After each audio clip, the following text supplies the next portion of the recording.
Dari definisi yang diberikan bahwa misalkan V ruang vektor atas lapangan F dan S subset V, S dikatakan membangun V jika V sama dengan span dari S. Contohnya V itu himpunan-himpunan di R3, ruang vektor atas bilangan real.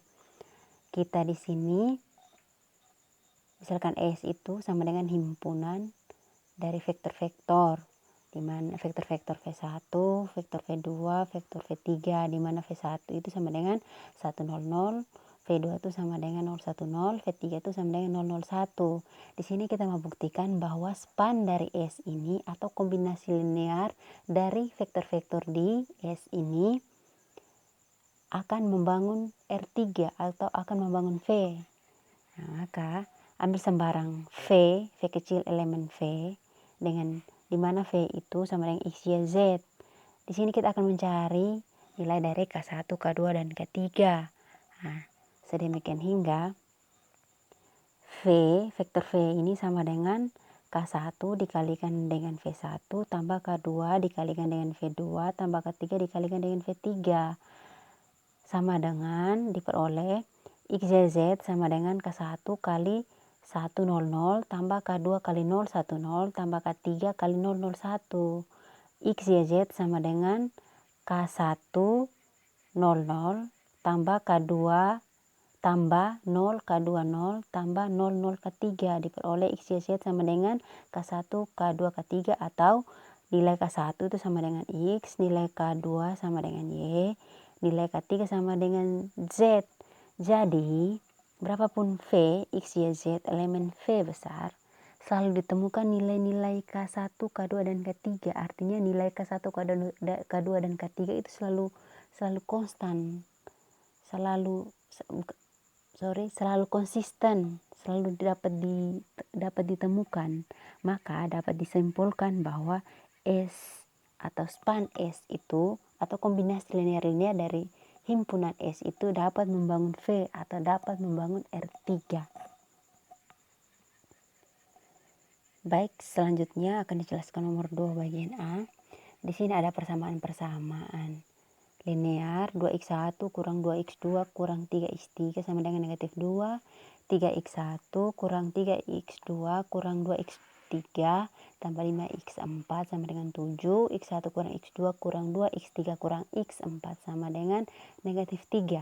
Dari persamaan-persamaan linear ini kita bawa ke dalam matriks. Matriks koefisien di bawah ini.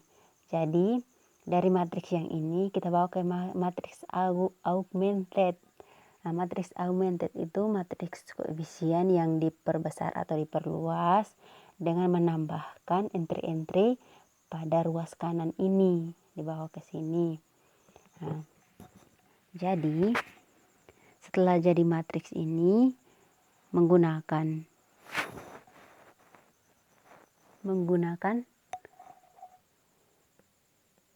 metode Gauss-Jordan.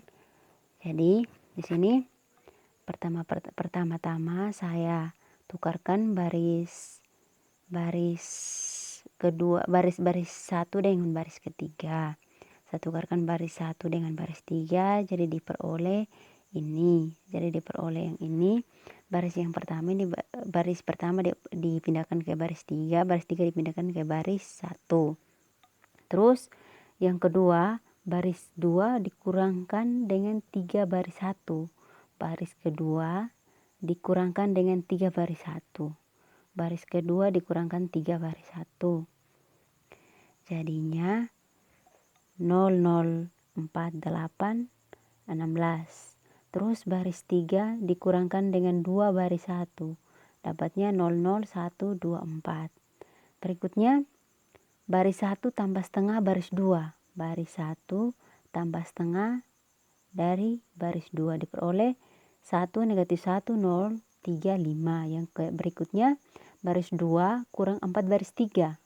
Baris 2 kurang 4 baris 3 diperolehnya 0 0 0 0 dan 0.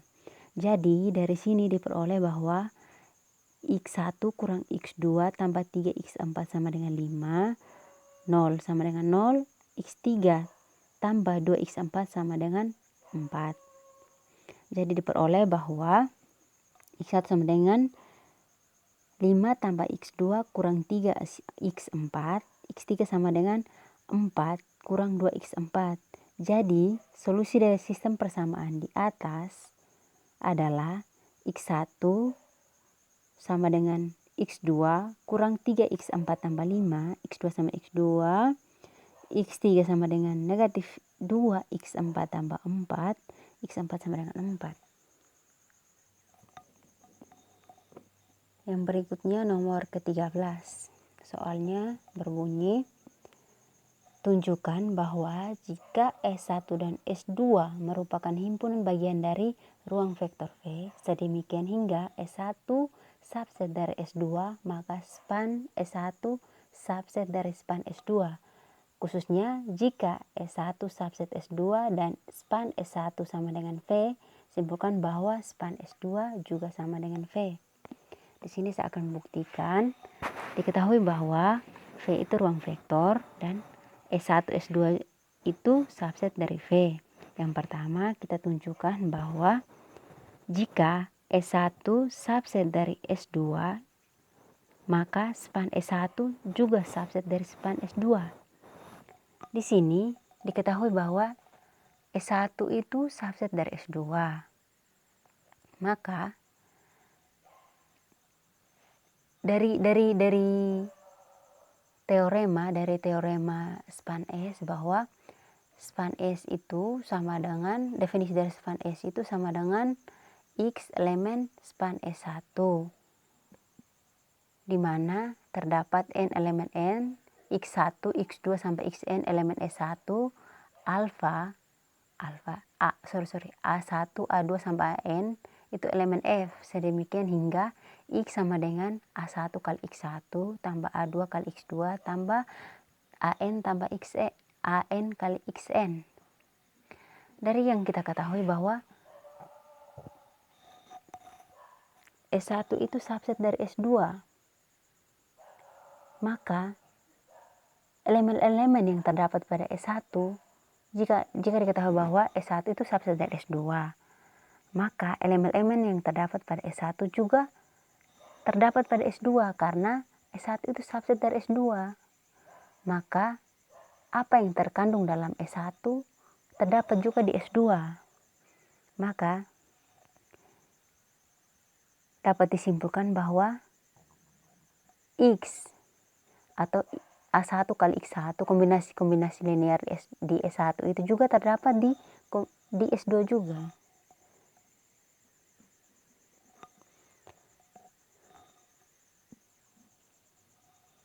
Jadi kesimpulannya bahwa jika S1 subset dari S2, maka span S1 juga subset dari span S2.